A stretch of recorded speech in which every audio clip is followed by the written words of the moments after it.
Episode 8 comes out, and Oh. any goodwill that comes from Episode 7 that people liked and went into Episode 8 with expectations, it seems like half of those people they dropped right off. They joined me on the dark side of this force going against Disney.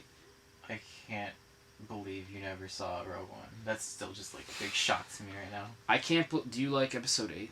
I don't like any of the new Star Wars, but I'll just admit that Rogue One is different. It's obviously not great, but it happens before number 7. Like, you know chronologically when it happens. But why do they, going back to Episode 8, why do they call this sequel trilogy the Skywalker trilogy?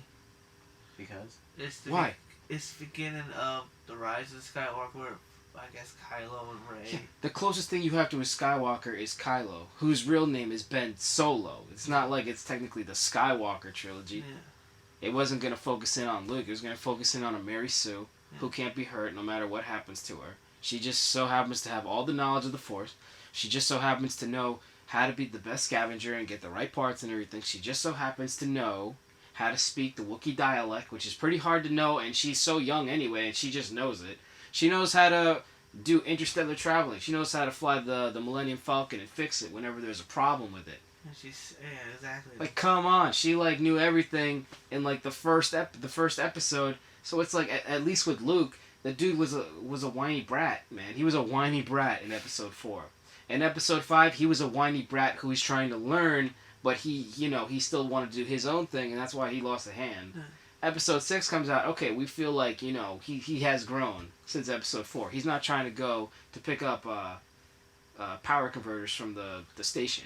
And like all these characters that they're trying to build up, they're not doing anything with them. And then the characters that have already the built-in history with the original trilogy, like Luke, Han, they're not doing anything with that either. So it's a mesh. Who's, like, seriously, we're going into Episode 9 right now. What has been the point of this trilogy? Kill all the original people. Lando will come for your ass next. So at the end of Episode 8, they're trying to build this chemistry with Rose, but what happens? The dumbest sacrifice in the history of sacrifices is made when Rose comes flying down, ruining Finn's big moment to save the Resistance, and what does she say? That's how we're gonna win. Not fighting what we hate. Saving what we love. After that, what happens? And the blaster from the whole the First Order comes in and blows up the Resistance. It blows up the Resistance base. Right after that cheesy ass line, she tries to kiss him to try to take the tension off because they lost a lot of friends. That was probably one of the worst kisses. Yeah. Movie kisses. And then you could see when Rose notices that he's not reciprocating, she just passes out.